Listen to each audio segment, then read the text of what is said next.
Hola, ¿qué tal? Bienvenidos a este su podcast, A Bueno Te Me Cuidas. Hoy tengo un gran invitado, a Jorge Díaz Durán. ¿Cómo estás? ¿Qué tal, Alan? ¿Cómo te va? ¿Todo bien? ¿Cómo es que se ¿Tranquilo? llama el podcast, vos? A Bueno Te Me Cuidas. Bueno, te me cuidas. Sí, así me han cortado varias veces.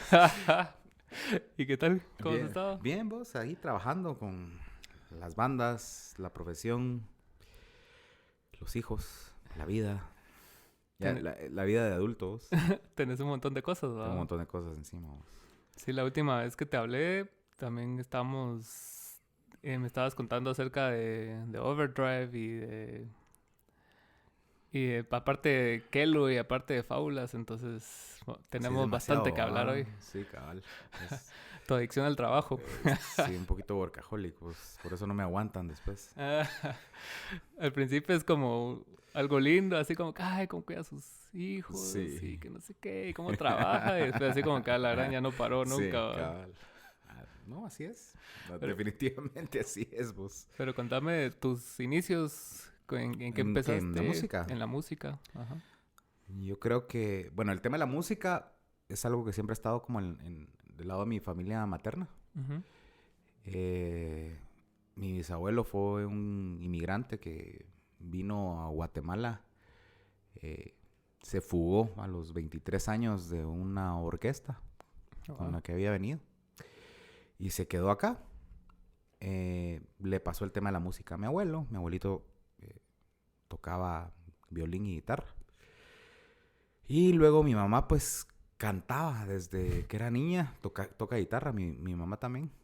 Sí, he visto videos de que has subido de ella Y cantando así infraganti. sí, canta bien, Sí. además, canta bien y hacía programas de televisión en los 60s, principios de los 70s probablemente. Oh. Cantando pues esos programas de variedades, ¿te acuerdas que habían programas de Sí. variedades así como Campiña y ese rollo? ¿Cómo se llamaba el mexicano? El de Raúl Velasco. Siempre en domingo, pues Ah, ese es bueno. ese creo que es Ese se como llama finales ochentero, de, 90. sí, es finales de los 70s, 80s. Entonces, siempre hubo una guitarra en la casa, Ujú. siempre. Por el lado de mi familia, del lado de mi familia materna. Y era como lo natural, ¿verdad? Como que, o sea, tocaba aprender guitarra. Siempre le pedía a mi mamá, más o menos, ¿qué edad tiene uno cuando está como en quinto primaria vos? ¿Como 8 años? Así como a los 8 9 7, 8. Ajá. años. Le debe haber pedido a mi mamá que me metiera a clases y me contestó así como, no, ¿Por te qué? vas a volver bohemio, una cosa así. Es que ese era lo de los adultos, ¿te recuerdas? Ese término bohemio me da risa. Bohemio, Ajá. ajá. Te vas a volver bohemio. Que es sinónimo de borracho y cantante. Es Vago y vago todo. y con respeto a los bohemios. Eh, entonces el tema es que nunca me metí a clases, pero siempre estuvo la guitarra. Y recuerdo que habían como unos cancioneros, Ujú. de esos cancioneros de los 70, 60 igual, vamos, con las cancioneros de rancheras. Entonces ahí como que te decía los puntos, no eran los acordes, sino los puntos, decía. Ujú. Y entonces así aprendí como que los primeros acordes. Y ya entrado a la adolescencia, tal vez como en primero básico, yo creo que sí, tenía unos 12, 13 años. Ahorraba como que el dinero que me daban para la tienda y en las gasolineras, antes de ser las gasolineras en la Shell se llamaban Kmart. No sé Ah, si te bueno. recordás, antes de ser Select. No, no me acuerdo, pero sí. Y tengo 10 años más que vos, pero ahí vendían las revistas Guitar World. Ah, pues. Y entonces bueno, traían tres. Guitar World, traían Guitar School y Guitar for the Practicing Musician. Y obviamente no me alcanzaba para las tres, valían como 35 quetzales de aquel entonces, era un montón de plata. Y las tengo todavía, ¿va? Tengo una biblioteca ahí, Ya, como va. creo que la primera que tengo es de agosto de 1993. Imagínate, y de ahí las tengo para acá. Entonces yo creo que esa fue como esas revistas particularmente fueron como la chispa que primero me enseñaron a tocar. O sea, Ujú. sí, definitivamente en mi casa como que el tema de la música había un tabú ahí de que no lo podía hacer, pero ya pues cuando le toca a uno, le toca, ¿va? Pero qué raro porque, o sea, venís de un como linaje de músicos, digamos. Sí, lo que pasa es que acordate que Hubo malas experiencias ahí. no, yo siento que esa generación, ponete la generación de los baby boomers, que son mis papás, ¿no? Cabal. Tal vez fue la primera generación que tuvo acceso a educación universitaria, por ejemplo, ¿va? Ah, ya. Digamos, mi abuelo no tuvo acceso a educación universitaria, era maestro y trabajó toda su vida y se dedicó un poquito al tema de la ganadería y esto y lo otro, pero como que para esa generación era como muy importante ser profesional, ¿va? Y Sí, cabal. tener una profesión tradicional. Todos querían que sus hijos fueran ingenieros, abogados Doctores. y doctores. Pues básicamente, ¿no? Sí, es cierto. Igual yo lo viví hasta cierto punto porque aquí, ponete, mi mamá es así medio baby boomer, mis abuelos también. Entonces, sobre todo mis abuelos hacían mucho énfasis en la educación porque ellos nunca tuvieron educación Claro. superior, ¿va? O sea, se graduaban de peritos, de lo que sea, Sí. y podían vivir de eso. Pero siempre era así como, no, pero estudia mi hijo, aprende inglés y aprende no sé qué, estudia en la Era U. determinante, Ajá. digamos, antes, yo creo que tal vez mi generación, la tuya es una posterior, pero tal vez la mía fue la última en donde tener un título universitario fue relevante. Y ahorita está pasando algo bien curioso que ya es más, la gente se gana la vida con base a las aptitudes y no con base a los Sí, es títulos, cierto. ¿verdad? Eh, ya la educación está, no quiero decir que la educación está sobrevalorada porque va a sonar horrible, pues, pero sí los cartones están sobrevalorados, ¿verdad? Sí, sobre todo con el internet, va. O sea, que puedes aprenderlo todo ahí Sí. y ponerlo en marcha en tu compu y te vas. Y es un tema de conocimientos, ¿verdad? De qué sabes hacer. A huevos. De qué sabes hacer y qué tan útil es o no para la sociedad, ¿verdad? Entonces yo creo que como que pensar que un hijo, o sea, cabal, ser músico era como sinónimo de ser mariachi, bohemio y muerto, pues, drogadicto, borracho y muerto de hambre. Cabal. Vamos. Entonces sí manejaban como mucho eso. No había, además, la música en Guatemala, salvo el Conservatorio Nacional de Música, no estaba tecnificada, ¿verdad? No había acceso a internet, los libros eran limitados, digamos, por eso yo te digo, yo tuve la gran suerte de que estaba en estas revistas porque traían tablaturas Sí, a y huevos. aprendí a leer tablaturas solito porque era una cosa es bien Lógica. fácil de deducir, pues son Sí. números y cada número es un dedo y cada raya es una cuerda, ¿verdad? Entonces, así fue como aprendí a tocar guitarra. Y, A mí me resuena mucho esa forma también porque ponete cuando yo empecé a tocar guitarra, empecé en el Paraninfo. Y ahí te dan unos libros así donde están todos los acordes y un montón de rolas de aquí, ¿va? ujú, Entonces, pero leía esa cosa y, o sea, y a mí no me gustaba así las rolas de aquí, pues, o sea, era como claro, bien X. Entonces, me salí del lugar y después empecé a comprar esas revistas. Entonces sí, empecé, ya habían canciones de Nirvana, de Pearl Jam y cosas así, entonces sí. yo, puta, así va, así. Sí, tal vez como que las empezaron a vender a finales de los 80s o a principios de los 90s acá en Guatemala. Eh, pues fue bien enriquecedor, pero al mismo tiempo bien limitante, ¿verdad? Sí, Porque, digamos, no es lo mismo que tengas un maestro. Hoy en día hay maestros en todos lados, especialmente en el internet, pues, ¿verdad? En sí. YouTube, etcétera, etcétera. Entonces, pues no es lo mismo que alguien te diga, por ejemplo, yo tengo pésima postura de la mano izquierda. Y termino de tocar Y te y duele, me duele ¿verdad? un montón la mano, pues, pero es postura, ¿verdad? O sea, Ah, es simple y sencillamente toco con la mano súper rara, torcida, ¿va? Pero es ese tipo de cosas que también tienen su encanto, ¿verdad vos? O sea, digamos, el hecho de no tener una, te da personalidad. pues cuando no tenés una limitante, no quiero decir que la educación musical sea una limitante tampoco, pero cuando no tenés, digamos, esos parámetros, experimentás, ¿verdad? Y entrenás un poquito tu oído a decir, ¿y qué pasa si pongo el dedo aquí? ¿Va? Y se supone que no tenés que poner ahí, pero por ahí te salió una disonancia que termina siendo una canción. Sí, a huevos. Entonces, creo que esa fue como los inicios en la música. Y luego a los 17 años, con 17 o 10, a los 16 años aproximadamente, mi primo Mario Villanueva empezó una banda con sus amigos del colegio americano, Ujú. eh, que se llama Viernes Verde, que hasta el día de hoy tocan. Esto de haber sido, ¿qué? 93, sí, 93 creo que empezaron aquí. Están cumpliendo 28 años. Para ese entonces ya existía Bohemia, ¿no? Ya existía Bohemia, tenía 1 o 2 años de Sí, pues. existir, ¿verdad? O sea, yo creo que Bohemia sí encendió una chispa ahí de lo alternativo en Guatemala, ¿verdad? Salió La Tona en los mismos años, 93, Fábulas. Sí. Fábulas también. Creo que el primer disco de Fábulas va a ser del 94. Pero vos no empezaste Fábulas, entonces. No, Ah, yo ok. empecé con Viernes. Sí, Entonces pues. yo era el niño primo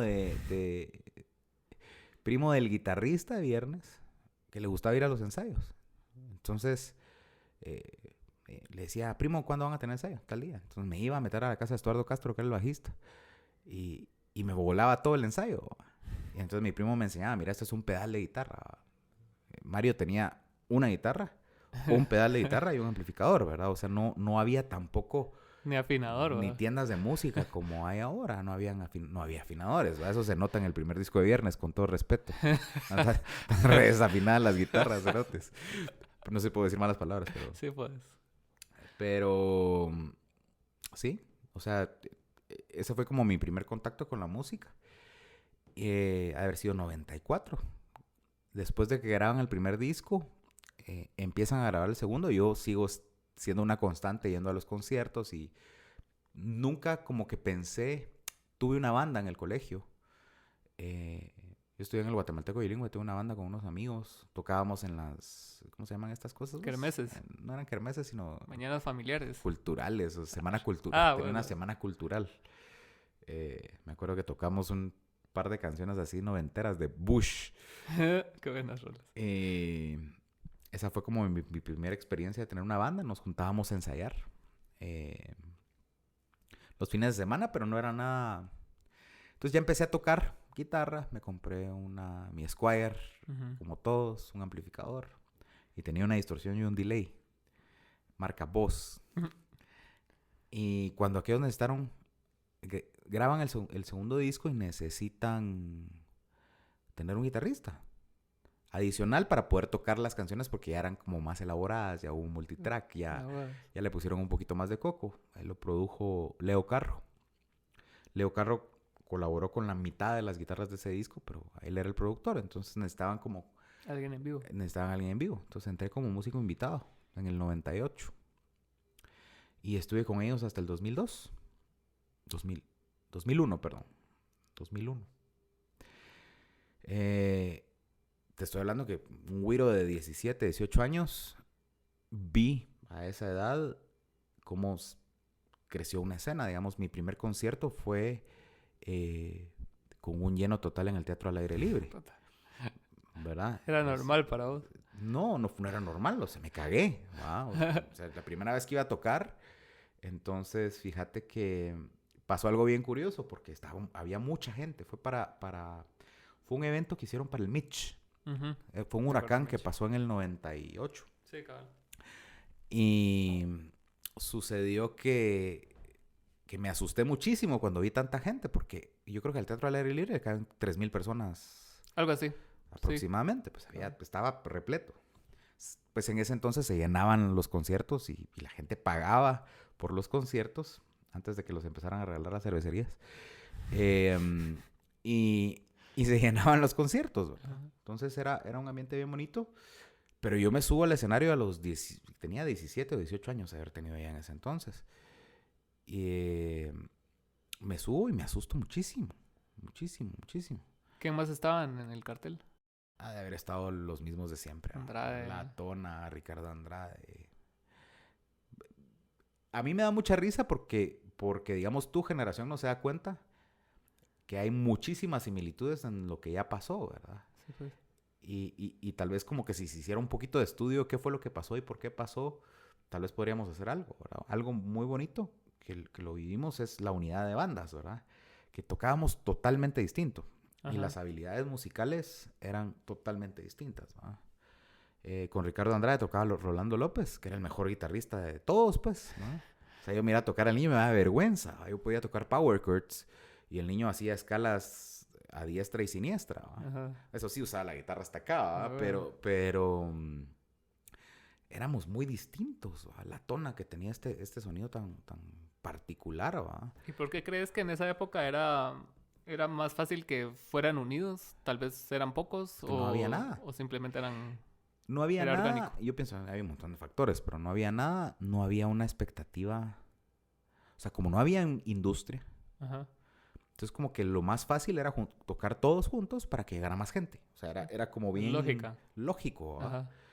Y diluir costos, ¿va? Y repartir ganancias, pues, ¿verdad? Había poco.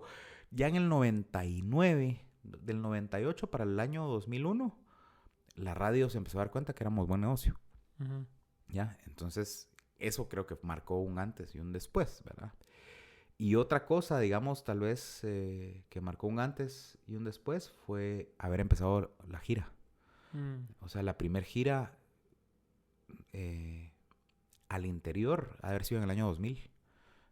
Viernes Verde y Ricardo Andrade se volaron todo el occidente. Bueno, nos volamos todo el occidente. ¿Y cómo era la Varias veces, logística de esas giras? Ay, la logística Solo era iban. ir a valer verga, pues. O sea, así de sencillo. ¿Y el perdón. sonido y todo cómo hacían? Ponían el sonido. Tocamos en varios lugares en donde el promotor, entre comillas, no existían promotores. Era un chato que No. decía que iba a hacer un toque para replicar un poco la escena de la capital, ¿verdad? Y se jalaban las bocinas de una discoteca, me imagino yo, de algún lado por ahí, una consola. Órale. Pero era muy orgánico, ¿va? Y Ajá. entonces, ponete, después terminaba el concierto y el promotor ni visto ni oído. Y me acuerdo en alguna ocasión nos quedamos a dormir en un carro, no pagaban el hotel, ese tipo de cosas, ¿va? Nos pasaron, tengo anécdotas de esa época, tengo muchísimas. Tenía 10, es lo que te decía, ¿va? Fue entre mis 18 y mis 20 años. En el 2001 como que ya había pláticas de la banda de irse al Ujú. extranjero. Y yo era el más joven. O sea, aquellos me llevan... Yo tengo ahorita 42, voy a cumplir en un mes. Quiere decir que aquellos han de andar por los 45, 46, Depende. ¿verdad? Exceptuando Chingui, que es un abuelito, pero él no estaba en esa época. Entonces, sí, ha de haber sido más o menos esa época. Deciden ellos que se iban a ir a México. Y yo decido que tenía que terminar mi carrera de Derecho en la Landívar. Ujú. Y pues en el último año me entero que voy a ser papá también de la universidad, que fue mi hijo, mi primer hijo nació en el 2002. Ya es mayor de edad, imagínate. Shout out ahí Sí, a Diego. a Diego, que es fotógrafo. Fotógrafo. Y entonces me cambió muchísimo la vida. Decidí dejar la banda, ¿verdad? Mi primo decide dejar la banda también porque no está dispuesto a irse a probar suerte a México. Yo dejo la banda en el 2001. Me habla inmediatamente Josué Villaseñor, que es uno de mis mejores amigos, Ujú. bajista de Fábulas Áticas. Y me dice, mira, hay una anécdota interesante. Porque estaba tocando guitarra con Fábulas Alejandro, no sé pronunciar el apellido. Alejandro Edenberger, no sé. Pero Alejandro tenía varios proyectos de jazz fusión. Es un Ujú. guitarrista impresionante, ¿va? Así Sí, pues. hiper bueno. Tenía proyectos con Rolando y con Alfredo Cáceres. Con Rolando López y Alfredo Cáceres tenían un proyecto así de jazz fusión y era un musicazo. Entonces yo digo, mira, pero está tocando el cola, le decía. Está tocando el cola con ustedes, le digo. Sí, pero no nos gusta porque es muy cabrón. Que alguien más cae. Entonces, así fue como entré a Fábulas. Eso fue en el 2002 hasta la fecha. Y la verdad es que es una banda un poquito improductiva. Ujú. Porque, digamos, ahorita ya llevamos desde octubre del año pasado, creo yo, que no nos vemos. Sí, no nos vemos. Pero está. Sí, O sea, pues. es como que siempre ha estado, ¿verdad? Nunca se ha ido, ¿verdad? Entonces ha sido Y ellos empezaron también a los inicios de los 90. los 90s. Sí, el guitarrista de Fábulas, el primero fue Gonzalo Rodríguez. Luego estuvo Tatú. Y luego estuvo Fernando Diegues, que no sé si conoces al Diegues. Sí, lo Tiene un conozco. estudio de grabación. Sí, lo conozco. Y después entré yo. Pero ya del 2002 para acá hay 20 años, vamos. Sí, güey. O sea, Ya se siente ya bien. son 19. Fuerte, ¿va? Y con Fábulas grabamos el último disco el año pasado. Buen disco, la ¿Verdad? verdad. Fíjate que sí. O sea, Salió sí estuvo, bien. salió bien. Fue un disco bien trabajado musicalmente, creo yo. Creo que... Puta, fue bien parido. O sea, trabajar con fábulas Es complicado. es sumamente complejo. O sea, son... pero funciona al final de cuentas, Ujú. ¿verdad? Pero sí hay demasiado individualismo. Entonces cuesta como no meterse en el espacio de lo... O sea, como armonizar es bien complejo. Entonces yo este disco sí decidí darle totalmente... El disco anterior metí yo mucho cuchara. Hay más rock, ¿verdad? Ujú. Y en este disco le entregué la batuta a Tony Méndez, que es el tecladista, ¿verdad? Y Por eso se fue así el disco, así todo sí, tiene muchos teclados, soul y ¿verdad? mucho Hay así. mucho soul y todo el rollo. Es un disco de Tony. O sea, yo pienso que Tony fue casi que el coproductor del disco. Y yo me dediqué a hacer... Que realmente me facilitó muchísimo el trabajo. Además, yo venía a estar como bien ocupado con Casa de Kelo, Ujú. eh, que de alguna forma es mi prioridad, Sí, pues. ¿verdad? Pues la banda más constante, yo creo que me gusta mucho. Siempre ensayan, siempre están juntos, Siempre siempre. estamos juntos, hicimos buen click. Ujú. Que es bien curioso, ¿verdad vos? Porque ponete sí, a excepción de Minor. Minor tiene 39 años, yo tengo 42. Somos de la misma generación, Sí, cabrón. ¿va? Minor es el cantante de Casa de Kelo. Pero de ahí hay una brecha de edades de hasta... ¿va? Sierra, 10. que tengo 28. ¿Va?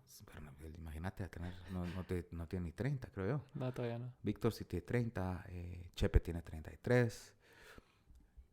Pero somos bien amigos, pues yo los quiero mucho a aquellos cerotes, ¿verdad? Sí, sí, hicimos como mucho click. Y esa parte como de mi historia musical la aprecio muchísimo porque sí me hizo, digamos, Casa de Kelo es una banda como que muy musical, Ujú. pero es un poco minimalista y entonces es una banda de dar mucho espacio, ¿verdad? Digamos, yo hay canciones en donde en un compás tiraré 3 acordes, ¿verdad? Así, ran, O ran, tipo radar, que solo... ran. tun, tun, tun. Sí, Y ya. ¿verdad? O sea, es como aprender a eso, ¿verdad? O sea, sí te puedo decir que creo yo que me está haciendo mejor músico porque, digamos, no es lo mismo también llevar la batuta de composición y componer así como... es mucho la vieja escuela, ¿va? Ajá. Yo tengo este riff, mucha, ¿va? Tengo esta parte de guitarra y hagamos una rola. Y en cambio acá es un poco más ordenado, ¿verdad? O sea, Fernando, el Fer, diseña las baterías, pues has trabajado con el Fer, Sí, a vos. porque él diseña las baterías, ¿verdad? Sí, es cabrón. Y lo que no mucha gente sabe es que Chepe Guitarra es un genio, ¿verdad? O sea, Pues, Chepe toca marimba, entonces yo siento que Chepe es como un genio de la armonía, ¿verdad? a vos. Y de repente me clava porque nos estamos repartiendo las partes de la última canción que se grabó, ¿va? La de Entonces me dice, elevar. mira, elevar. Entonces vos oís la canción y no ves la complejidad cuando la oís. O sea, no Ujú. ves la complejidad musical en lo absoluto. O sea, es una canción bien ran, ran, ¿va? Ujú. Y la producción linda de Frank Castillejos y de Víctor, ¿va? Víctor es un musicazo también. Pero entonces le digo, Chepe, ¿qué acordes hiciste ahí? Y me empieza a enseñar los acordes. Y yo digo, Sus desgraciado. maldades. Sí, ¿a qué horas hiciste esos acordes, cabrón? Ah, no, no. Y entonces aquí entre nos, me costó. O sea, me está costando. Le tengo que dar un par de pasones a los acordes de Chepe.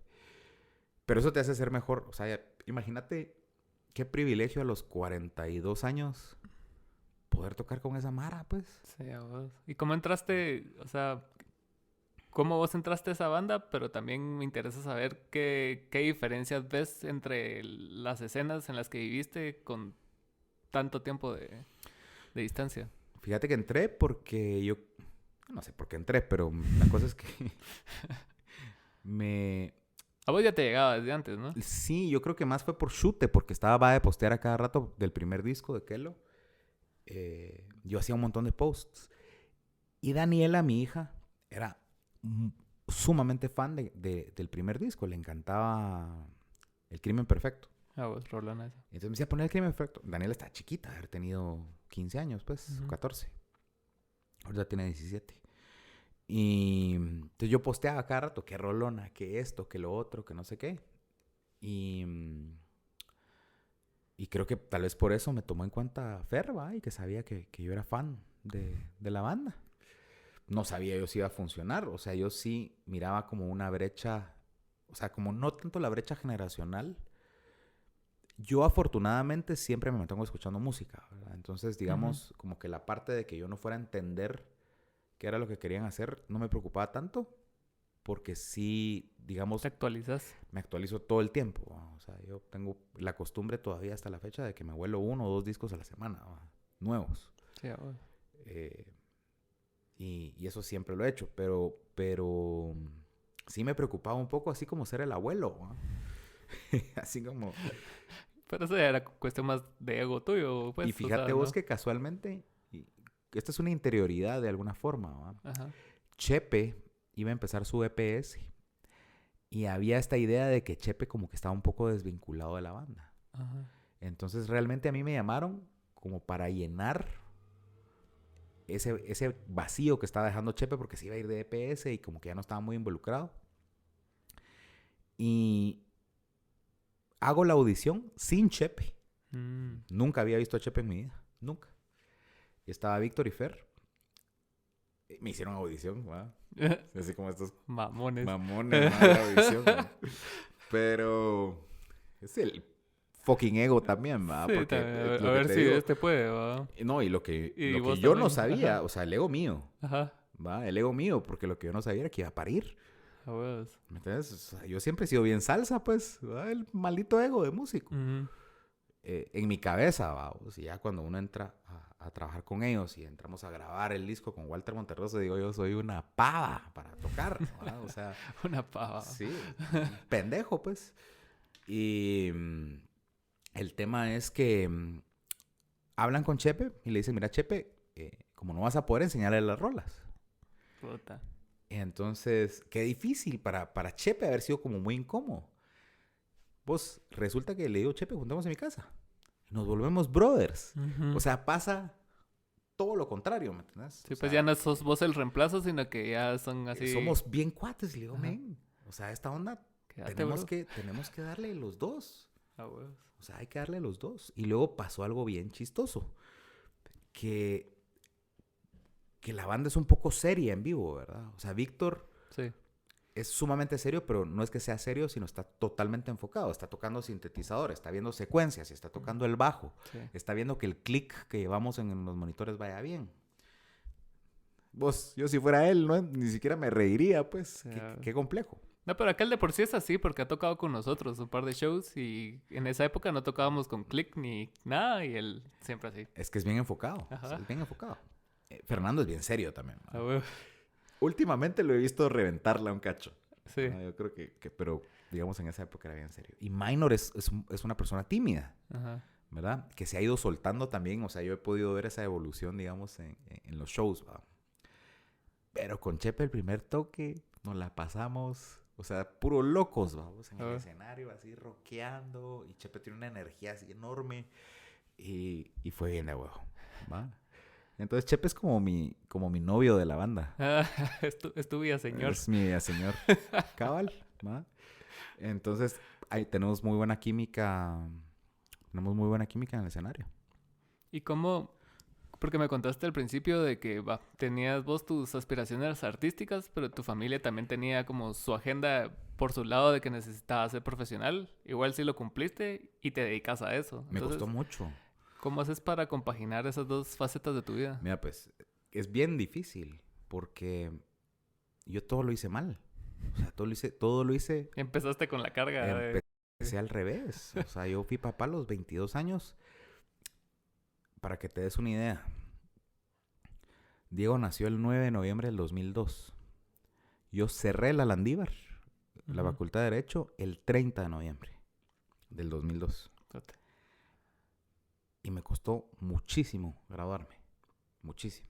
O sea, pasé años. ¿Por qué? Porque después de... Ya trabajaba. O sea, yo tengo 21 años en el despacho en el que estoy trabajando. O sea, tengo 21 años, el mismo chance. Sí, pues.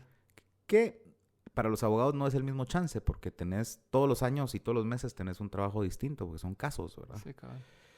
Entonces, me costó muchísimo graduarme de abogados, muchísimo, muchos años, porque le di prioridad al trabajo. O sea, ya tenía que...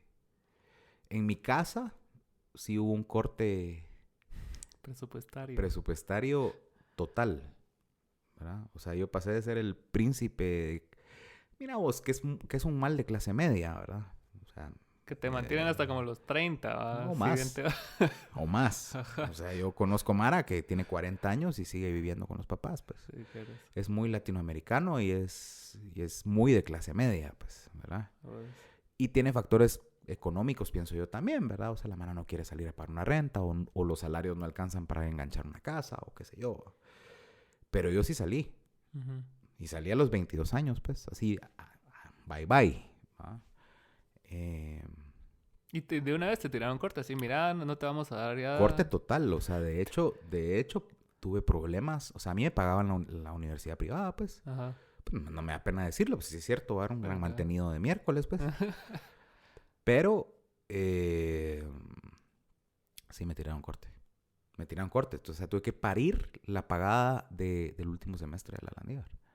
Y yo ganaba, pues, el equivalente a... Yo era procurador, ¿me entiendes? O sea, Sí, ¿qué ganaba un procurador desde entonces? Creo que 1,500 pesos, pues. O sea, no ganábamos ni el mínimo de esa época. Pero eso es muy usual también en la abogacía. Sí. Y que de alguna forma, pues yo aprecio mucho la oficina en la que ahora soy asociado. Uh-huh. Porque realmente sí, como que me dieron siempre la oportunidad de que mi crecimiento económico dependiera ¿de vos? De mis capacidades y de lo que hago, pues. Entonces, no tenía un salario, nunca he tenido un salario, jamás, desde esa época. Sino lo que tenía era un montón de trabajo y lo sacaba. Y entonces, como que eso, ¿verdad? Que esa oficina me dio la oportunidad de crecer económicamente conforme le metiera esfuerzo. Es cansado. Uh-huh. Fue cansado. Estuve 13 años casado. Lo hemos hablado con vos, ¿verdad? O sea, sí. Afortunadamente tengo un buen divorcio. Después de 13 años. Buen divorcio. Tenemos una relación cordial. Cordial y colaborativa para efectos de la crianza de aquellos, ¿verdad? Tengo excelente relación con mis hijos. Y... O sea, no es que haya cumplido con la expectativa de mi familia, sino ya cuando te ves en una situación en donde estás solo, se te acabó la fiesta patrocinada, ¿verdad? Tenés que meterle ganas, ¿verdad? Claro. Entonces sí, ya le vi la importancia de grabarnos. Uh-huh. Pues sí. ¿Cómo vas? ¿Y cómo es el hecho de educar a tus hijos de una manera distinta? O si has copiado como patrones en el hecho de venir y decirles, mira, está bueno que toques batería, pero tenés que graduarte algo, o sos bien llevadero en eso. Mira, el Diego es fotógrafo. Uh-huh. O sea, si algo aprendí de mi experiencia personal, uh-huh, es que para pregúntame otra vez, ¿qué me estás diciendo? De que aprendiste tu experiencia laboral por el Diego. Ah, sí. De que si algo aprendido de mi experiencia personal respecto a ser tan dual en las cosas es que, digamos, hoy en día, todas las cosas que yo hago a mis 42 años uh-huh, están vinculadas y no tienen absolutamente nada que ver. Nada que ver. Hay un libro de Maynard James Keenan. ¿Sabes qué es Maynard James Keenan? Cantante, ¿no? Es el cantante de Tool. Sí, claro. Y se llama algo así como A Perfect Circle. Una cosa así. Como la perfecta mezcla de las cosas contrarias, se llama el libro. Ah, ok. Y habla un poquito de eso que te voy a decir. Fíjate que soy abogado y notario. Especialista en impuestos y en área corporativa, mercantil, etcétera, etcétera. Vamos. De esa cuenta, por ser abogado, me han buscado amigos músicos para que los ayude a gestionar sus derechos y aunque sea hacer declaraciones juradas. En la abogacía en muchas audiencias, Ujú. algunos fiscales me dicen, ay, vos eras el guitarrista de Viernes Verde o eras el guitarrista de Fábulas. Qué amor. Y te abre puertas, ¿va? No quiero decir que hay tráfico de influencias, pero, ¿verdad? Digamos, yo creo que ser músico te da un trato privilegiado dentro de la sociedad y es lo que no entendemos, ¿verdad? Entonces yo creo que se trata de tener un montón de herramientas Ujú. y poder de alguna forma decidir qué herramientas puedes usar conforme va pasando la vida. Guitar World, por ejemplo, vamos. Deja el hecho de haber aprendido guitarras, haber aprendido guitarra a través de las revistas.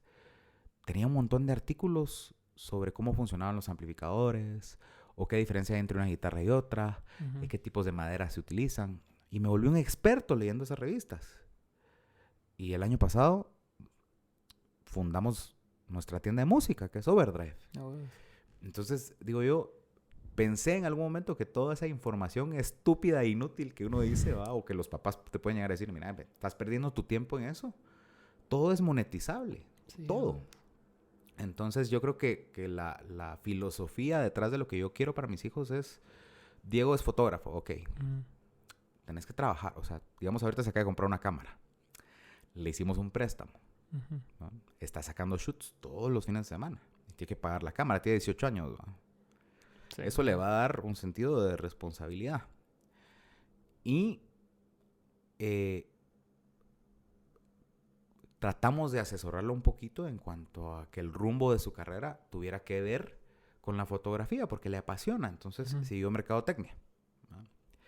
Daniela toca batería y aparentemente quiere estudiar Derecho. No lo sé todavía, ya sale del colegio este año.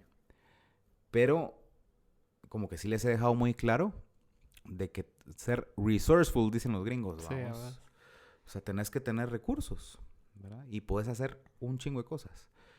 Yo no estoy, digamos, de acuerdo con la filosofía de hacer solo una cosa, ¿no? Ujú. Mucha gente dice que si no haces solo una cosa, nunca vas a ser bueno. Como el tunnel vision, ¿verdad? Sí, Ajá. que solo tenés que enfocarte en una cosa y ahí. La mayoría de gente piensa que, por ejemplo, yo conozco muchos músicos que, y te lo voy a poner, yo entiendo que entre más horas le dediques a algo, vas a tener un perfect craft, ¿vamos? Ujú. O sea, vas a ser un cabrón en la parte técnica y todo. Pero he visto muchos músicos que perfeccionan el instrumento, pero se vuelven gimnastas del instrumento, ¿verdad? Entonces no salen a vivir. Y como no salen a vivir, no tienen de qué hablar en una canción, por ejemplo. Sí. Y como no tienen canciones, se vuelven músicos de sesión, que no tiene absolutamente nada de malo ser músico de sesión. Pero, ¿verdad? Para mí no hay diferencia entre un abogado y un músico de sesión. Estás repitiendo. Es un trabajo. Sí, cabal. O sea, es un trabajo en donde te pagan por hacer determinadas cosas, ¿verdad? Entonces, como que para mí era importante, para mí, si bien es cierto, me encantaría poder hacer dinero en la música. Por ejemplo, para mí mantener esa parte de la creatividad sin compromisos es bien importante, por ejemplo, ¿verdad? Ujú. O sea, no gastaría yo, y no es que tengan, otra vez, vamos, tengo que estar aclarando acá rato, no tiene nada de malo tocar covers, Sí, no. pero yo paso siendo abogado de 9 de la mañana a 6 de la tarde. Ensayo en la noche. Entonces, el poco tiempo que tengo para crear, no lo voy a desperdiciar tocando música de alguien más, pues. Sí, Lo que cabal. quiero es hacer Y si lo rolas, haces es ¿verdad? porque tenés tiempo y no tenés nada más que hacer. Claro. A mí me gusta como... o, por ejemplo, mi régimen de práctica en la guitarra sí es sacar covers. Ujú. Porque si no me aburro. O sea, yo sí, de verdad, a los 42 años, no te podés echar los modos griegos 8 horas seguidas, pues. Te pegas un tiro. Sí, qué bueno. ¿Va? Ajá. Entonces digo yo, bueno, voy a sacar una rola y con eso, pues, creo yo que puedo practicar mis escalas y puedo practicar mi fuerza y qué sé yo. Entonces, regresando a tu pregunta, yo creo que la crianza que uno tuvo de parte de los baby boomers fue bien chistosa porque los papás no se involucraban en tu educación. Los papás hombres, ¿verdad? Sí, vos. Entonces, digamos, lo que uno recibió de los papás era una educación indirecta, en algunos casos, no en todos, de ser responsable, entre comillas, Y entonces la función del hombre en las casas de los niños que crecimos en los 80s era proveer. Sí, Si macho. bien Machote. si bien te iba, Uy. ¿verdad vos? Porque, digamos, hay casos de casos que para qué vamos a entrar en detalles. Si bien te iba, el papá era responsable. Y entonces la crianza era de la mamá. Pues la mamá tenía que hacerse cargo de la casa, ¿no? Sí, a huevo. Entonces, ¿qué recibías vos realmente? O sea, yo no tengo una memoria... pues mi mamá me enseñó tal vez con cosas con el ejemplo, ¿va? Que la vi siempre trabajar, por ejemplo. Ujú. Pero no es como ahora que uno se sienta con los güiros o que te hacen ir a esas reuniones mamonas del colegio a cada rato, que me Sí. parece terrible. O sea, a mí me llamaban del colegio mis güiros a cada rato y decía, qué chingados, para eso les pago. ¿Va? O sea, escuela de padres. Digo, no jodan. ¿Va? Es complejo, vamos. Entonces, pero sí, las generaciones de antes, la de educación, me empezaste preguntando si yo había replicado algo de esa educación. Ajá. Pues que la educación de antes era lo bestia, pues. Sí, cabal. Digamos, yo no recuerdo haber tenido una conversación con mi papá así como, mira, deberías de analizar, estudiar derecho. Con mi mamá sí la tuve. Ujú. Y yo quería ser biólogo. ¿Tú te quedabas? Y mi abuelo materno se sentó conmigo y me dijo, literal, mira, ¿y para qué putas querés estudiar eso? Y entonces yo le digo, porque me gusta y los animales y la naturaleza y la gran puta.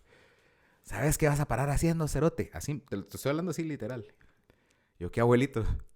Le vas a ir a contar los huevos a las tortugas al puerto de San José y te van a pagar por eso. Me dice. Entonces era el concepto ese es parenting de esa Sí, época. ajá, ¿Me entendés? Era cabal, así como, así, no ¿por seas qué mula. haces esa mierda? No seas Ajá. mula, ¿va? Tenés que ser doctor, tenés que ser abogado, tenés que ser... Lo que hablábamos al principio. Ajá. Entonces, yo con mis güiros sí he tratado como de decirles, bueno, ya identificamos qué los apasiona. ¿Va? El Diego le Ujú. apasiona la fotografía. A Daniela le apasiona la música. Toca Ujú. guitarra, bajo y batería en el término de 2 años, pues, que tiene de estar estudiando, pues. Entonces ya sé que le gusta la música y estudiar música era una opción. Ujú. Pero sí le expliqué yo de que, si bien es cierto, no es imposible, en este país, que también no puedes negar la naturaleza de Guatemala, pues. Sí, no. Porque yo siento que todos los papás le venden a los güiros, no sé si puedes hacer lo que Sí quieras se con tu puede, vida. guate, no sé ¿Va? qué. Tú puedes hacer todo lo que te propongas. Y todo ese positivismo mamón que solo se caga en la mara, ¿vamos? Sí, a vos. Y se caga en la mara porque después creen que tienen derecho a todo en la vida y tenés esa mara que llega a los puestos de gobierno y se huevea todo. Es porque desde chiquitos les decían, usted se merece todo, usted tiene derecho a todo en la vida. ¿Va? Y creo que también es una cuestión generacional, porque como que vino eso en los 90s, ¿no? O sea, a finales de los 80s, ese... Sí, porque tenías estos baby boomers que habían crecido una infancia con un montón de carencias, ¿vamos? Sí, a vos. Es que fíjate que hubo una Es que en evolución, comparación sí tenemos un vergo más que puta, todas las otras pero solo tenés generaciones. poder adquisitivo. Ajá. Eso es lo único que tenés de más. Porque en eso se enfocaron. A O huevo. sea, la clase media de Guatemala en los 70s y en los 80s es el equivalente a un cacho de pobreza de hoy en día, pues. O sea, era mara muy limitada. O sea, es gente que no podía viajar, Ujú. que estaba pagando la letra de su casa, vamos, que trabajaba tal vez en, no sé, ¿va? Que son todos los barrios que hoy en día están de alguna forma gentrificándose, que miras que están haciendo edificios en el bulevar de la zona 5 o la zona 11, la Reformita, hay torres Ujú. de apartamentos, esos son los barrios reales de clase media de Guatemala, ¿no? Sí, cabal. De ahí los boomers empezaron a ganar bien, empezaron a invertir, se compraban como que casas un poco más bonitas, ya los hijos estudiaban en colegios privados, ¿va? Pero si Ujú. vos ves los boomers, la mayoría, mi mamá estudió en la escuela de comercio. Sí, ves. Es una escuela pública, pues, ¿va? O sea, es un instituto público, ¿verdad? O sea, muy poca, tal vez la clase alta estudiaba en el Montemaría, ¿vamos? Que hoy en día es un colegio de clase media, Sí. ¿va? Ujú. O en colegios católicos, ¿va? El Belga, el Sagrado Corazón, qué sé yo. ¿No viste el estudio hace poco que salió ahí de los colegios más caros de aquí de Guatemala y que estaba el Sí. Maya? Puta, como 10,000 pesos al mes, man. Sí. Entonces, digamos, yo lo que siento es que sí, la clase media mutó a tener un poder adquisitivo que es bueno, pero la ha desensibilizado en un montón de aspectos. Un montón. ¿Vos? Sí. Entonces tenés un montón de mara que no tiene noción de qué país vive, pues. ¿va? Y lo único que le importa es que que no le hueveen el celular en el tráfico y poder echarse sus chelas el fin de semana. Y hay una falta de... ¿Y crees que eso afecta también a lo que estábamos hablando de la escena? O sea, porque la mayoría de bandas que conocemos son de ese fragmento social, digamos, de la clase media. Sí, de la clase media con poder adquisitivo. Ajá. Imagínate, por supuesto que afecta, porque no le De ven tu visión de mundo, digamos. Imagínate, por supuesto. ¿Cuál es el problema que tenemos nosotros para hacer conciertos? La mara no paga. Exacto. Vos sabés que la mara no paga. No paga. Imagínate que yo con Viernes Verde en el 98 tocábamos en la bodita del centro y el cover eran 50 pesos. Era bastante, ¿no? Pero la gente lo pagaba. Uh-huh. ¿Va? Va. ¿Cuánto costó el último toque que tuvimos? 75 y 100. Pues Ajá. eso es ridículo. Sí, Estás hablando del 98 para acá y 23 ¿no? ¿Cuánto es? 25 pesos más. Es estúpido y el poder adquisitivo y el salario mínimo subió muchísimo. Y lo que pasa es que no hay una conciencia de utilidad sobre la música, ¿verdad? No hay. O sea, entonces la gente dice, ¿por qué voy a pagar cover? ¿Va? Prefiero comprarme otra chela de 40 pesos, porque valen 40 pesos las chelas. Ajá. ¿No? O sea, estás hablando de que es el equivalente a 2 cervezas. Pero la gente no está dispuesta a gastar. Entonces yo creo que sí afecta. Y también creo que hemos cometido el error de menospreciar públicos dentro de Guatemala que sí aprecian, ¿verdad? Yo sí siento, pues, y no es por menospreciar a la gente que nos sigue, Uh-huh. pero sí es una escena un poco fresa, vamos. Bastante. ¿Va? Pues es lo que es, ¿va? Es una escena Sí, yo creo que de clase media alta y muy fashion y muy esto y muy lo otro y no nos damos cuenta que le roba un poquito la esencia a las canciones, vamos. O sea, probablemente la gente que no tiene, y eso es cierto, fíjate vos, Ajá. el excesivo poder adquisitivo te desensibiliza. O sea, el exceso de bienestar en el ser humano es terrible. Sí, a vos. Porque no tenés motivos para un montón de cosas, ¿va? Perdés ese filo, ¿va? De Y era lo estar que así. pasaba en el interior, ¿va? O sea, yo iba a tocar a San Francisco del Alto, en Totonicapán, y mirabas gente en los conciertos llorando. Así. Tal, ¡Ay, al próximo! ¿va? Y llorando. ¿va? Y entonces vos generabas una conexión distinta con el público. Yo he estado peleando mucho con aquellos porque creo que por ejemplo, Casa de Aquelo tiene canciones... Minor es un compositor así triple A, ¿verdad? Top. Es top y además siento que sí escribe desde el corazón, vamos, y la gente como que tiende Sí se conecta bastante. La gente con se ustedes. conecta, entonces yo siento que tenés que aprovechar la sensibilidad, o deberíamos nosotros de aprovechar la sensibilidad de los públicos del interior de la República, ¿verdad vos? Uh-huh. Yo sí pienso, o sea, no estoy diciendo que el bienestar económico sea malo, Uh-huh. pero pues yo creo que la gente, que era lo que pasaba en los 90s, en esos pueblos no pasaba nada. Y de repente empiezan a llegar estas bandas de rock. Y vos hoy en día te menciono ese pueblo, San Francisco del Alto. Y desde que entras a San Francisco del Alto, empezás a ver camisetas negras. Slipknot, Slayer. Y la mara es bien heavy. O sea, le gusta el metal así pesado. Sí, Max Laines salió de la escena heavy metal de ahí, ¿no? ¿Ah, sí? No sabía. Ajá, tocaba abajo en una banda de Huehue es aquel. Sí, Huehue. ¿ves? Y sí tenía bastantes seguidores allá, pues. Entonces, yo creo que también parte de que nos afresa también es como la falta de querer ir a valer verga a otro lugar, ¿no?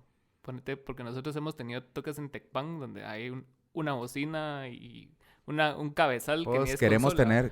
tener todo el tiempo Ajá. la mezcla en los in-ears perfecta. Sí, O sea, ¿no? no, hombre. O sea, Y han sido los mejores toques que hemos tenido. Incluso Kelo fue a ese. Y estábamos en la plaza de Tecpan. Y toda la mara estaba así, así, como estamos vos y yo ahorita. Y tocamos y toda la mara mochando y empezó a llover y la mara seguía echando verga, ¿me entiendes? sí. Pero eso es lo que no hemos entendido. Sí, Que hay un público con oídos abiertos en el interior de la República. Es bien todavía hay como esa inocencia. A nosotros nos tocó un poquito el desahogo de la posguerra, ¿verdad? Sí, o sea, digamos, por eso te das cuenta que el rock es de Occidente. Uh-huh. O sea, en donde golpeó más duro la guerra y estuvieron más aislados del entretenimiento yo siento que había un desahogo social ahí con esto, ¿verdad? Por supuesto que, mira, pues, yo siento que hablando un poquito de ese tema, porque la escena indie sí menosprecia un poquito, digamos, como ese rollo, ¿verdad? Y hay como un recelo Está siempre esa superioridad moral. no es moral, yo siento que en parte hay razón, ¿verdad? O sea, porque hay pero es lo que vos decís, yo creo que no ha habido la conciencia de... Primero, la generación anterior debió haber garantizado que no fuera una escena... Mira, vos, desde que decís que es una escena de rock, se vuelve excluyente. Sí, a vos. ¿Verdad? Entonces yo creo que eso se debió haber abierto. Y realmente no existía una escena de rock. Vos ibas a los festivales de acá, estaba P al Cubo, que hacían hip hop. Estaba el Pérez ahí, no sé, no creo que no los conociste, pero o sea, eso es bien integrable, ¿va? Lo que Contra estaba haciendo. Yo fui a un par de conciertos de Contra o de Rebecca Lane y mirás y es el mismo feeling. O sea, la gente se está conectando con ellos. Sí, cabal. ¿Verdad? ¿Por qué no estamos logrando eso? O sea, como que no nos hemos sentado a decir, ok, ¿por qué no estamos conectando con la masa? ¿No? Porque pareciera una fiesta de cuates. Cada vez o sea, bueno, el último concierto estuvo bonito. ¿Cuántas entradas vendiste? Eran como 100, creo yo. Eso es para el lugar, sí, ¿no? Estuvo bonito. Ajá. Pero estás hablando de que, y no quiero comparar porque son situaciones totalmente distintas, pero hace, pues en los 2000, 2001, Hubieran sido 3000. hubieran sido, no, pero por lo menos en la bodeguita pues, zampabas 500 gentes, pues. Sí, cabal. ¿Verdad? Que era como el lugar donde se hacían los conciertos. ¿Ah? Y estaban tan llenos los lugares que las láminas del techo sudaban. O sea, el sudor, el agua de la gente, el vapor subía, se pegaba en la lámina y solo sentía las gotas así de sudor de la mano. El ciclo de la lluvia, ¿va? Sí, cabal. Entonces, sí, tenemos que voltear la mirada hacia los lugares en donde todavía hay cierta apreciación por la música y por eso es que yo le he dicho a la gente que es importante el idioma, ¿va? Digamos, en el caso tuyo, han cambiado a la composición en español y eso es importantísimo. Sí, o sea, le estabas hablando del 6% y ese 6% en 0.5 te estaba escuchando. Claro. Y además entras a un universo enorme. Ajá. O sea, ¿cuántas producciones de indie en español hay? 5. Pero no son tantas como en inglés. Sí, cabal. O sea, estás O sea, manejando mal tus resiste un chances. nicho. Ajá, ajá. ¿Va? Estás manejando mal tus chances. Y lo otro que siento que le falta a la escena es encontrar, a la escena local, le falta encontrar que sí la tuvo la anterior. Pura mierda y mal producido y lo que querrás. Pero era rock chapín. ¿Va? Hasta la palabra suena horrible, espantoso. Sí, cabal. ¿Va? Pero tenían una identidad localista.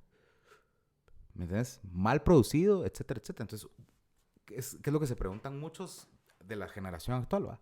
¿Cómo les puede gustar esa mierda? Si suena horrible.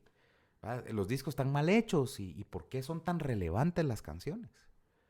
Porque lograron bajar las composiciones. O sea, eran muy localistas. O sea, la gente realmente sentía que eran rolas de ellos, ¿verdad? O sea, estaban hablando de la realidad de ellos. Y yo siento que las bandas estamos volteando mucho a ver a México y a estas grandes urbes y queremos que esto sea Buenos Aires y que sea la Ciudad de México y que sea Santiago de Chile. No lo es. No. Ven, esto es Guate. Guate tiene un montón de aristas. Ninguno de los artistas locales estamos volteando a ver las cosas que pasan, ¿no? O sea... Y es cosa que hacen los raperos, pues. O sea, ellos sí están... O sea, y en lo sus ves, letras los reflejan, ¿va? Vos, y ves la diferencia de aforo. Y la conexión es diferente. Yo fui a un concierto de Contra, creo yo, y de Rebecca Lane. No sé si estaban juntos. No, era como... ¿Cómo se llama el otro? Última dosis. No. Pero el otro Saki. Ah, Saki. Estaba Saki, estaba Contra. Y estaba lleno. El lugar habían 300 gentes metidas, pues. Entonces, ya eran de 2018, 2019. Sí, pues. Creo que fue en el Rock al Bug, una cosa así. Y la gente... Y aparte, líricas complicadísimas. Porque Contra cuando rapeaba, o sea, le metía mucha lírica en un compás, ¿va? Y la Mara se sabía todo. Yo decía, bueno, aprender es como aprenderse las rolas de Eminem, vamos. Que tiene un montón de letra, pero la gente se lo sabía. Entonces, esa conexión yo siento que no la hemos logrado hacer porque no hemos logrado rebajarnos a entender. Estamos tan obsesionados con pegar. Tan obsesionados que, ay, ojalá que pegue. Ojalá que peguemos un jonrón y esto se escuche en México y nos podemos ir a tocar a México y nos podemos ir a tocar a toda Latinoamérica y que nos firme una disquera. Sí, eso no existe, pues. Pues hay que hablar, o sea, puede ser que sí. Pero, o sea, las oportunidades que eso pase son bien mínimas. Vos, pero tenés que trabajar tu escena. Por te digo. O sea, para que te volteen a ver, hoy en día tenés que trabajar tu escena. Como y lo que además, estaban hablando del documental, que no mencionan un montón de países de la escena, pero, o sea, no fueron existe. relevantes, man. O sea, Pero no fueron relevantes porque no tenían una voz propia. exacto. Aquí, vos, y hablando de lo que es, ¿no? Todas las bandas, éramos copia de algo más. ¿no? O sea, vos, todas, absolutamente todas. ¿Y no crees que eso era en parte el appeal que tenían ustedes en esa época? Como ahora tiene contra, ponete, porque en esa época lo que estaba de moda era, ¿qué? Nirvana, el grunge y todo ese movimiento. Y ahora lo que está de moda es lo urbano, el Drake, etcétera. Entonces, como que lo que más asemeja al sonido internacional es lo que usualmente hace más resonancia en Yo la pienso mara, que ¿no? no. Y yo pienso que no. Y prueba de ello es que la calidad era terrible. Ujú. O sea, no puedes comparar el primer disco de Viernes Verde con Ten de Pearl Jam. Ah, pues no estamos comparando eso, pero... No, o sea, pero me refiero a que, puta, o sea, la calidad está así de Ajá. lejos, ¿me entiendes? Pero tenés una rola en ese disco que se llama Traición, que tiene, que creo que ven Re y Sol, toda la canción, ¿va? Abiertos, acordes sumamente sencillos de principiante. Ajá. Y la gente la coreaba como, ¿va? Se conectaron. Sí, cabal. O sea, se conectaron de alguna forma y la música era en español. Ujú. Obviamente ayudó que los sonidos del día a día fueran un poco eso. Pero honestamente, vos, en los lugares donde reventó, no creas que llegaba mucho esa radio, pues. O sea, ahí en algunos lugares hasta radio comunitaria hay, pues, ¿verdad? O sea, en esa época, yo no te puedo asegurar que si vivías en Shela, que es la ciudad más grande de Occidente, fueras a escuchar rock en la radio, pues. O sea, no sé cuántas radios de Shela pusieran rock, ¿va? Lo más seguro es que escucharas a Faye y a Luis Miguel y a... ¿Me entiendes? O sea, que era lo extremadamente mainstream, ¿va? Yo pienso que el trabajo que se hizo fue como de puerta en puerta. Sí. O sea, Samara llegó, tocó muchas veces, ¿no? Lo mismo Ricardo Andrade. O sea, Ricardo Andrade, lamentablemente, se ha vuelto sinónimo de un montón de cosas, ¿verdad? De tributos. ¿Me entendés? Es como si no... Y es triste porque, ponete el Chavo, yo conviví con él mucho tiempo. Sí, era bueno, ¿no? Era una buena persona, además, Ajá. men. O sea, el Chavo era un buen chavo, ¿me entendés? Ujú. Era un buen compositor, era una buena persona, era una persona muy sencilla. Y súper chambeador. Me acuerdo que tuvimos conflictos porque se bajó mucho o sea, ya había una especie de estandarización de tarifa que eran como 5,000, 7,000 quetzales por toque en aquel entonces, vamos, que era buena plata. Y me acuerdo que Ricardo cobraba kermeses. No me recuerdo exactamente los montos, pues, pero cobraba kermeses de 2,000 pesos, pues, o de 3,000 pesos. Y nos estaba botando el mercado según nosotros. ¿Va? Pero lo que hizo realmente Ricardo... Mira cuánta gente hay hoy en día, aunque sean grupos de bar, que piensan o que tienen la idea o que quieren vivir de la música. Esas son puertas que abrió ese man. ¿Me entendés? Sí, O sea, cabal. antes era como... Mucha hay que buscar chamba y ensayamos los fines de semana. ¿Va? Que yo todavía tengo esa idea. ¿Va? Pero digamos, estas bandas le abrieron a un montón de la siguiente generación la mente para pensar en la música como un modo de vida o una profesión, vamos. Entonces, yo sí siento que fue trabajo de muchos años. Prueba de ello es El Salvador. Ujú. O sea, El Salvador, claro que teníamos un par de amigos que habían venido a vernos acá, Misael y el otro no me recuerdo cómo se llama, que trabajaban en una radio en El Salvador. Pero fuimos a tocar a la Luna de El Salvador. Y Viernes no pegó, pero Ricardo siguió yendo a trabajar. Y Ricardo en El Salvador, creo que ahí se deberían de ir a hacer tributos, porque no, de verdad. Sí, la Mara, sí le La llega. Mara le llega un montón. O a Lush Nahual en Costa Rica, ¿va? A huevos. ¿Va? Que son grandes, vos. O sea, Lush Nahual en Costa Rica es una banda importante, ¿va? Nos falta hacer ese trabajo. Vos y en esos años cuando, o sea, toda la Mara siempre fue polivalente en el aspecto de que tenían banda y trabajaban también. O si hay, todos se dedicaron solo a la música o cada quien su No, camino. ponete, o sea, en las bandas que yo he estado, Fábulas es la más corporativa, ¿va? Ujú. O sea, tenés a Josué que está en la industria agrícola y en la industria de la música, Mm.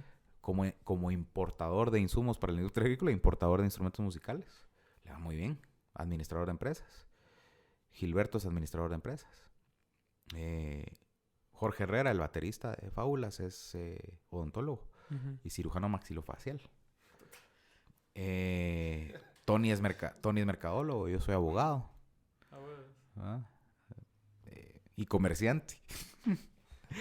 Y en Viernes tal vez tenían carreras Chingui un poco es- más alternativas, pero Chingui, pues sabes que es un gran académico. A ¿va?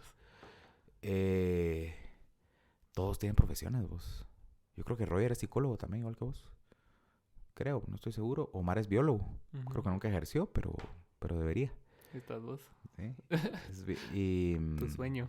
sí, cabal. Sí, yo creo que todos teníamos... Es que no era opción. Exacto. No era opción. O sea, tecnificarte en esa área... O sea, la carrera de música, la primera que habló creo que fue producción musical en la Galileo. ¿Va? Sí, a vos. Y después creo que la del Valle, que ahora ya van a tener una facultad, entiendo yo.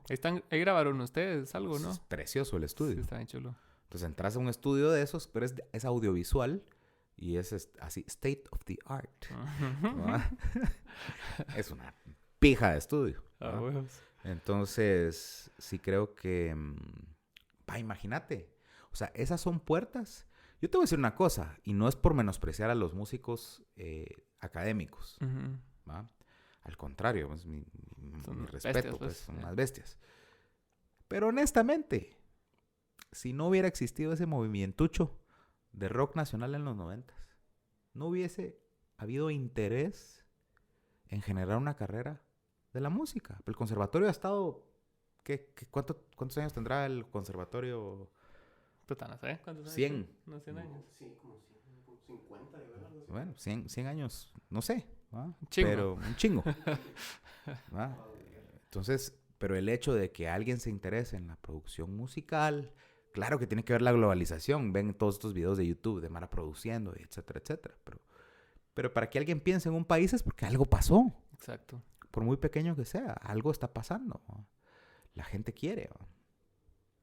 Entonces yo siento que sí hay que reconocer que ese es grupito mal producido de Mara, todos esos discos que suenan mal, porque suenan mal, de primera generación. Ujú. Me van a odiar ya como Bonafina si oye esto, pero la verdad es que habían pocos Recursos. recursos, de inclusive grabación, ya como que puso el estudio y tenía un poquito de recursos para meter aparatos de grabación. Alejandro Hernández, que no sé si lo conoces, el Aleja, No sé, aprendió con Giacomo, se grababa en DAT. ¿Sabes qué es el DAT? Eran unos como VHS, es en cinta, la cinta, sí. pero eran cassettes. Sí, a vos. 148 años de conservatorio. Ah, no, 148 años del conservatorio, vamos. Y ahora tenés la universidad, una de las universidades más importantes privadas de Guatemala, con un edificio de primer mundo, porque no sé si ya entraste a ese edificio. No he entrado. Pues Solo he es- visto es- las Es historias. el aeropuerto de Houston, pues. O sea, es una cosa así espectacular. Y un estudio precioso. Quiere decir de que sí, efectivamente, el país avanzó.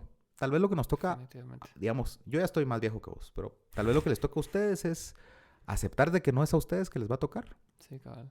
Eso hablábamos con el Monkey, de hecho. O sea, porque él hablaba mucho del rollo de los ideales que él tenía cuando empezó, de que solo con hacer música bastaba y que eventualmente iba a vivir de vender discos y de que alguien lo iba a descubrir y todo el rollo. Ahora que él está poniéndose más serio con el music business y con el hecho de tener... Yo estoy trabajando con él y con bases. Charlie.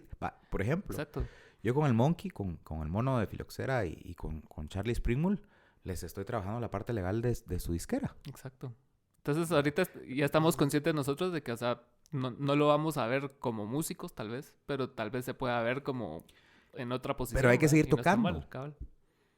Lo que pasa es que tu motivación tiene que ser otra. Y yo pienso que cuando nos liberemos de la presión que nos ponemos, por ejemplo, Casi Aquelo, yo siento que tiene una gran presión De querer. de éxito. Ujú. Y a veces solo te tiene que valer y viene, vamos. A mí me encanta trabajar. ¿Va? O sea, lo que estamos haciendo me encanta. También el estrés. Hoy precisamente teníamos una... Sí, necesitamos levantar fondos, ¿verdad? O sea, grabar es carísimo. Sí, claro. Muchas veces uno trata de subsidiar con los ingresos propios. Yo este año estoy jodido, empecé a pagar en universidades, vamos. Pero tratas como de subsidiar tus trabajos, pues, ¿va? Pero mira, Musicales. a lo que voy es de que ponete, como vos decís, Casa de Kelo tiene necesidad de éxito, pero tal vez no tanto necesidad de fama, sino No. que sea redituable. Porque vos mirás en el internet a cualquier persona que haga cualquier actividad, por lo menos en menor medida, todos hacen dinero de algo. Va. Por supuesto. Va, ya sea los que hacen podcast, ya sea los cómicos que se pararon a hacer otras Pues sí cosas. se puede. Por eso te digo. O sea, digamos, el último proyecto de Fábulas es un disco que se llama Humanos. Se pagó 100% de la merch que vendieron. con una preventa del disco. Una t-shirt conmemorativa, un disco firmado, obviamente. Tuvimos que firmar 220 discos. Esto que le daba el valor agregado al producto. Le da un valor agregado al producto.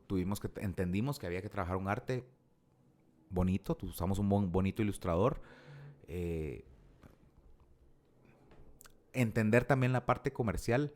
Pues no es comprometer tu visión artística, ¿va? No. ¿Va? Porque no se trata de eso, pero también hay que entender que le gusta a la gente, ¿va? Entonces tenés que ceder un poquito en ciertas cosas. Hoy estaba hablando yo con Casa de Kelo sobre hacer más o menos replicar un poquito este tema del crowdfunding a través de la venta de perks Uh-huh. o paquetes de merch, Uh-huh. incluyendo discos, ¿verdad? Entonces estábamos como diseñando, yo empecé a costear, que ya son temas de empresa, pues, ¿verdad? O sea, te tenés que Eso meter es temas una empresa, pues. ¿verdad? Le tenés que meter temas de empresa con el único fin de hacer el siguiente disco, que prácticamente ya está en el horno, autosostenible, y que no nos tengamos que endeudar o meter la mano a la bolsa, ¿verdad? Entonces, tuvimos no discusión, pero estábamos discutiendo el tema de que yo estoy harto de hacer playeras negras. Uh-huh. ¿Ah? Y tenemos camisas rosadas por si quieres. Yo quiero una, ahí me la vendes. Ahí me la vendes de una vez. No, de verdad, de una vez. Pero imagínate qué es esa discusión, ¿verdad? Es una discusión empresarial, ¿verdad? ¿Cuál es el problema? ¿Verdad? Que la imagen visual del grupo no tiene nada que ver con ropa negra, ¿verdad vos? No, Absolutamente nada. Casi Aquelo es una banda de pop, de colores. ¿verdad? Es una banda fresca, de colores. Es mucho lo que vos quisiste hacer. Lo hablamos en su oportunidad cuando sacaste esta merch rosada. Ajá. Con tenías unos Tote bags. tote bags y tenías playeras y y calcomanías. Tenías unos stickers de a huevo. Ajá. De nuestras caras. Me pareció lindo. Ajá. Pero, pues, tenés que hacer una cantidad muy limitada porque yo te aseguro que lo Si no hiciste... se te queda todo. Lo hiciste sin comprometer tu visión artística. Sí, cabrón. Yo hubiera hecho playeras rosadas. Me encanta una guitarra rosada. Toco con una guitarra rosada en Casa de Kelo. Entonces, y es Bubblegum Pink. ¿No? Y me encanta. Me encanta mi guitarra rosada. Ahorita mandé a hacer una verde fosforescente.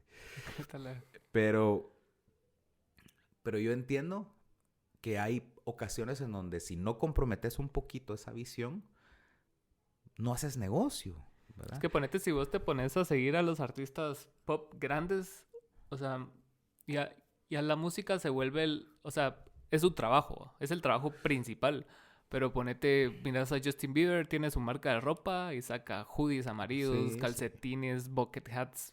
Puta. Ya es Todo una lo que vos puedas usar como ropa o como prenda es algo que puedes hacer, ¿va? No tenés límites. Lo que pasa es que la música dejó de ser material, ¿verdad? Exacto. Entonces vos tenés que usar la música. La música es tu soundtrack del anuncio. Ajá. ¿Va? Es el jingle Cabal. de tu calzoncillo, lo que pisados querrás vender. Pero el tema con las t-shirts Ujú. es que el mercado guatemalteco lo que te dice es que lo que le gustan son las fucking t-shirts negras. Sí, cabal. Negras, negras, negras. O sea, ya lo vi. Lo he visto en un montón de ocasiones. Se me quedan las playeras blancas. Y yo quiero playeras blancas. Ujú. ¿Verdad? Porque se ven más bonitas, porque tienen más que ver con la imagen de banda, etcétera, etcétera. Pero entonces, tenés que ceder y comprometer, ¿va? Sí, cabal. Porque, pues, la gente sabe lo que quiere. Tampoco es que la gente sea babosa, pues. Les gusta, le gusta la playera negra, se sienten más cómodos. Creo que por alguna razón hay Ah. una afinidad a las t-shirts negras. Puedes esconder más. Las chiches. Ajá. Va. Si estás así gordo. A huevos. Pero sí, es complicado porque, o sea, tanto como el mercado sabe lo que quiere, a veces el mercado te limita muchas veces porque no es tan amplio como lo que vos quisieras que fuera, ¿va? Claro. O sea, ¿va? Mira, hay un locutor que todavía está activo que se llama Néstor González. Ujú, Néstor trabaja en Infinita. ujú. Y Néstor era de los principales locutores en Atmósfera, Mm, en los 90s, que era de las radios más grandes. Y yo me recuerdo que en una entrevista en el 99 por ahí con Néstor en la radio, me dijo, ¿querés que te diga un secreto? Porque yo le preguntaba, ¿qué te pide la gente? Esa fue la pregunta que yo le hice. Mira, ¿y a la gente qué le gusta? ¿Qué te pide? Entonces me agarró así el hombro y me dice, te voy a decir un secreto, me dice. ¿Sabes qué le gusta a la gente? ¿Qué? Lo que les pongo. Me dice. Y ese es el Pues qué secreto. bonito. ¿Va? Sí, O sea, al final de cuentas, es increíble, pero quien es dueño del gusto de la gente es el media.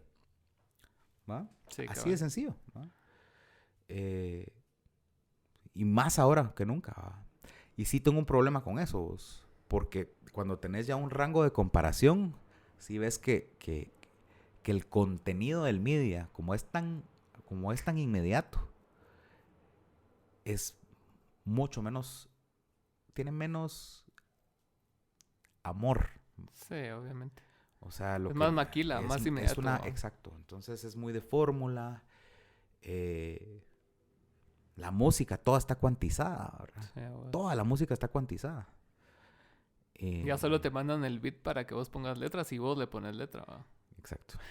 Y yo pienso que va a haber, como que va a haber un revival por The Wolfpack, que es esta banda que pareciera que usan click, pero no usan click. Son unos ¿Va? cabrones.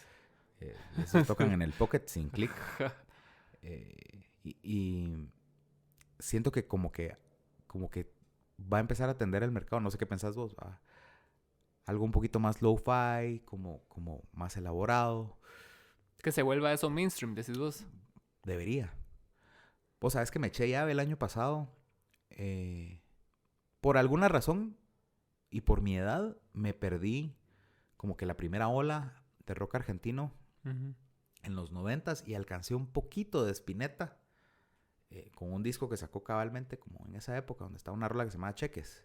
No sé. Y me enteré de Spinetta porque era papá de Dante Spinetta, que era el de Ilia Kuriaki. Y me encantaba Ilia Kuriaki, era de mis bandas Me dio un favoritas. vergo Ilia Kuriaki. Sí, es de mis bandas favoritas, vamos, de esa época. Entonces dije, bueno, hay que oír al papá de Dante, ¿va? Entonces empecé a meterme con Spinetta. Otro ¿va? mundo y ahí. es otro nivel.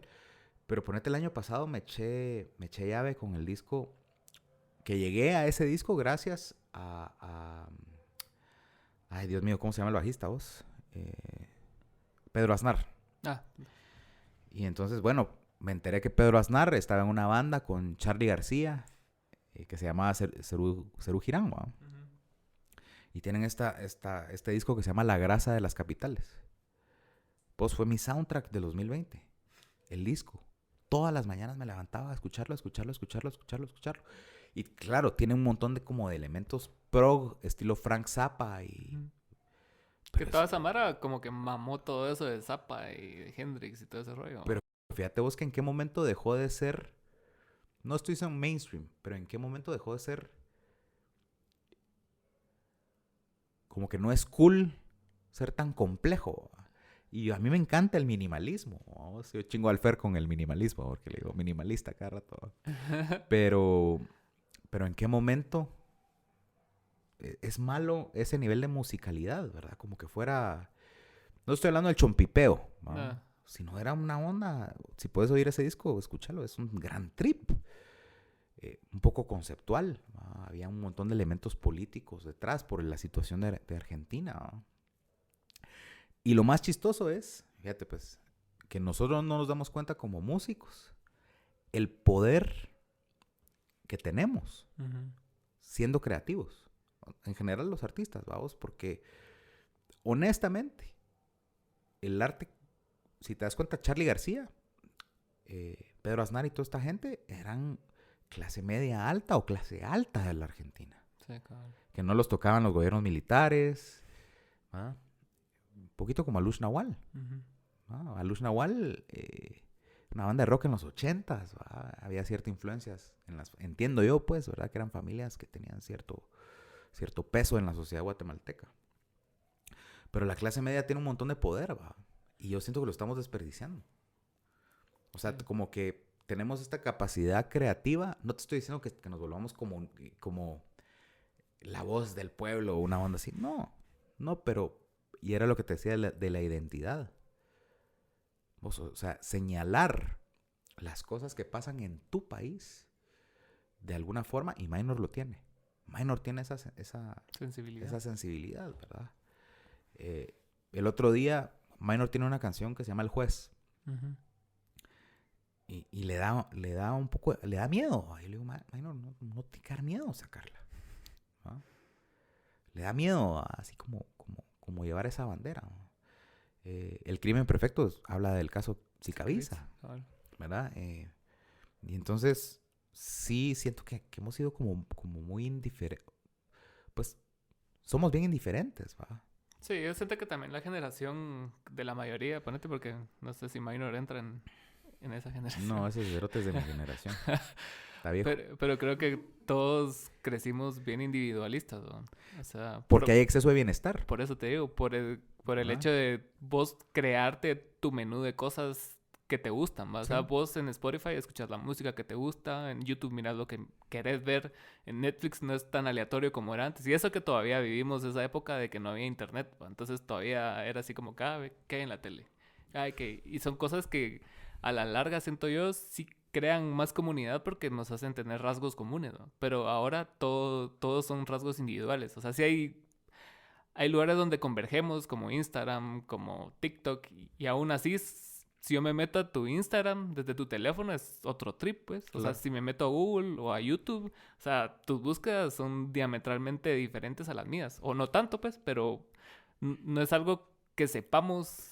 Pero vos no sentís, tan fácil. Digamos, vos no sentís que hay necesidad de volver a ser comunidad. Sí, de fijo. Pero no tenés como esa, o sea, yo últimamente, digamos, he estado jangueando un montón como en la zona 4, ¿va? Que es una zona súper fresa de hipster y lo que querrás. Fresa de hipster. Pero, hay comunidad. O sea, ya hay otra vez o sea, hay identidad. Hay vecindad. ¿No? O sea, la gente sale. Claro que la gente de la zona 4 le parece terrible. Yo tengo un amigo que es del barrio de la zona 4 y me dice, mira, esto me van a venir a tocar y me van a querer quitar mi casa para gentrificarla. Y la gente realmente del barrio tiene un poquito de miedo, pero como que se está retomando un poquito el tema de ciudad, de sentarse en un café y platicar con la gente. O sea, como comunidad. En los pueblos hay mucha comunidad todavía. Sí. ¿Vos iba a Cameo Drive para el último concierto en Shela o no? Era Mila Verte, ¿va? ¿O sí iba a Cameo? No fuimos nosotros. Bueno, en Shela tocamos en un café, restaurante, no me preguntes qué era. Chiquito. Pero todavía en los pueblos, en Guatemala, por eso digo, tenemos que salir de la ciudad. Se respira todavía un poquito de ese aire de vecindario, pues, de comunidad. Es que lo que vos decís, somos hiperindividualistas en nuestro rollo de la... Yo quisiera tener más tiempo para hacer este tipo de cosas, ¿verdad? O de juntarme con mis cuates. Me cuesta un poco porque yo sé que hablo mucho, por ejemplo, ¿verdad? Y, y me chingan en casa de Kelo, así como, bueno, ya yo, cerote. Ah. Así tenemos que ensayar, o tenemos que... El Fer, sobre todo, el Fer no habla. Vas a hacer una tertulia 1 hora antes Hago, de ensayar. hago tertulia, ¿va? Pero para mí, eso para mí, ¿va? O sea, no sé si es porque estoy viejo o porque soy de una generación anterior, pero para mí esa tertulia y que nos comamos algo y que pidamos comida y que nos caguemos de la risa y hablemos de las novias o qué sé yo, Ujú. eso genera esa convivencia. Se va a reflejar en la música vos y en los shows Sí, en vivo. fijo. O sea, estás generando una amistad, estás generando vínculos, ¿verdad? Entonces sí siento que la escena está un poco fría. O sea, como que le falta un poquito de corazón. Sí, Y yo no. entiendo que vos has querido, que eso es lo que me llega, ¿va? Vos. Cuando haces estos toques, lo que estás generando es comunidad. Pero están muy aislados. Sí, O sea, no hay sí mucho. tenemos que ver de hacer otro, por ejemplo. ¿Ah? Hacer otro. Y, ok, ya hicimos ese. Subís fotos a redes sociales que la gente se dé cuenta que la mara en la ciudad está yendo a esos eventos. Ajá. Y empecemos a abrir espacios nuevamente. Tocamos en San Marcos con el Tambor de la Tribu.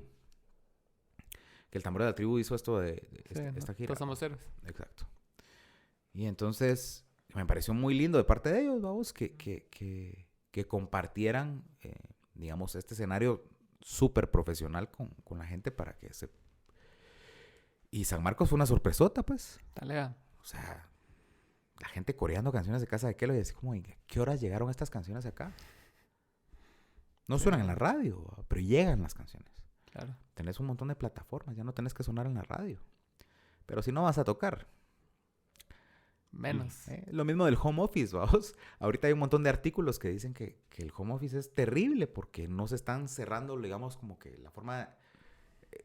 sí hace falta en los negocios ese personalismo, esa sala de juntas, la generación de vínculos, el bienestar emocional de las personas depende de generar comunidad. Puta, no digamos de los músicos, vos. O sea, no podemos seguir pretendiendo... Claro, nosotros hemos invertido un montón en hacer lives y hacer material, ¿va? Ujú. Contenido. Qué palabra más vacía, vamos. Puta, hay que generar contenido. No, cerote, o sea, hay que salir y hay que tocar y hay que abrazar al cerote que está enfrente cantando tu rola. Sí, cabrón. Y puta, que tenga un buen recuerdo tuyo, porque al final la vida son experiencias. Y esa experiencia del live es bien pasajera, vos. O sea, la mara se conectan un vergazo de gente. Y al Sí, día pues, siguiente se 2 les minutos olvidó se les esa olvidó. mierda. No existís. Y te gastaste 10,000 pesos en hacer esa mierda. Entonces sí, yo voto por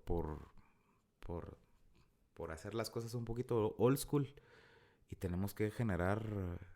puta, y hay que preparar el camino, vos, porque cuando nos quitemos las putas mascarillas en la calle, la gente va a tener una necesidad inmensa de contacto humano. Sí, a vos. Y Y de es- ir a cosas así presenciales y todo. Pues.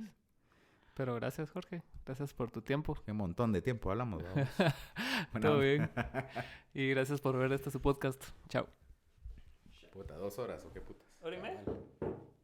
¿Todavía hubo una interrupción ahí entonces?